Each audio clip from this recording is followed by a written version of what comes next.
We're back to the top 5 games of 2014 distributing the exclusive Golden Benny Award. The previous 2 titles included Mega Man X4 for a game I had not played in over a decade, as well as Donkey Kong Country Tropical Freeze in the 4th spot in a genre of games I'd usually never play. The 3rd game of the year goes to the best title not released in 2014 that I totally missed out on, awarded to Asura's Wrath. Released nearly 3 years ago, Asura's Wrath could best be described as a Japanese God of War action game. The main character's motivation and story are very similar between both the games, but Asura's Wrath hit me in ways I was not expecting. Everyone told me you have to play Asura's Wrath back in 2012, and I for some reason never got around to doing so. But recently, earlier this year, we did, and I'm extremely glad that it happened, because it ended up being one of my favorite games of the year, much less one of my favorite games of the previous console generation. However, this doesn't come without select gripes. Asura's Wrath really isn't a full-blooded action game. Sure, it does have a lot of action elements, but you never really upgrade your character like a proper action game does, and there's many other sequences which are either on rails or kind of Star Fox-ish if you take into comparison of other games. And of course, who can forget one of the biggest gripes of the previous console generation, and that's a holy mother buttload of QTE events spread throughout the entire game. Some of you might be thinking that this is exactly a bad thing, it makes the game degrade in terms of quality, but overall I found all of these elements kind of uniquely implemented, and all this stuff, even though it might seem like it's a lazy way of doing so, was actually handled with a lot of care, and the folks making this game were genuinely trying to make something special. However, during its release, Asura's Wrath was not commercially successful, not nearly selling enough units to warrant any more games in the series at all, but also having issues with DLC kind of being locked behind barriers, and the true ending of the game launching about a month after its release. Yes, there are some issues with Asura's Wrath, but I still love it.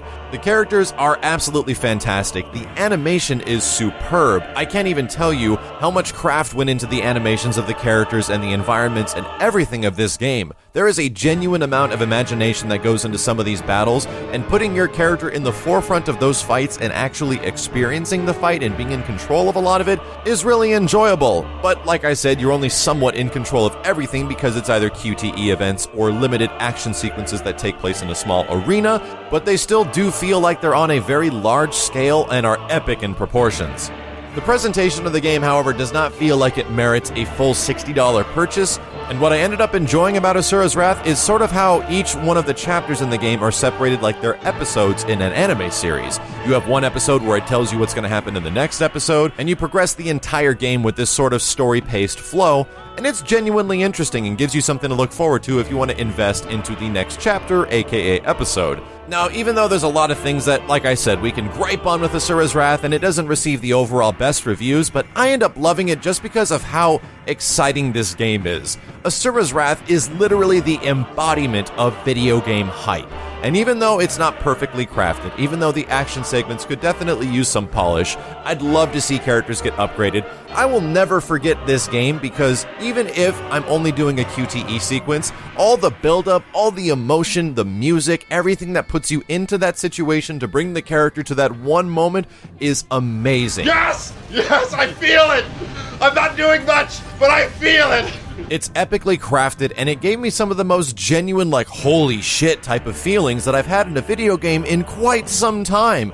It's really hard for certain titles to take advantage of this overall emotion of just excitement that you're gonna rush into battle and just kick some royal ass. And Asura's Wrath really does that. You get that feeling from God of War games sometimes, but Asura's Wrath really embodies the let's freaking go attitude. And instead of talking about the situation, we run in fists a-blazing as Asura rocks everyone in nearby territory. This overall feeling I got, as well as the eventual climax of the game and how much hype that musters, is the exact reason why I think Asura's Wrath is one of the greatest games I missed out on over the past few years and had the luxury of playing in 2014 and absolutely deserves one of this year's Golden Benny Awards. Stay tuned, folks, because the Golden Bennies are winding down to the final 2 awards as the next one goes to the most fun as well as the highest regarded fighting game of 2014, and then we have the final award. If you folks would like to watch our Asura's Wrath complete playthrough on our second channel, Yo Video Games, you can click the annotation on screen right now to check out the video on that second channel, and I really do think it might be one of our best playthroughs ever. As always, dudes, thank you very much for watching. My name is Maximilian, and I'll see you next time. We gotta get in there! We gotta get in there! We gotta believe! You just have to believe! Shit! Surely you can!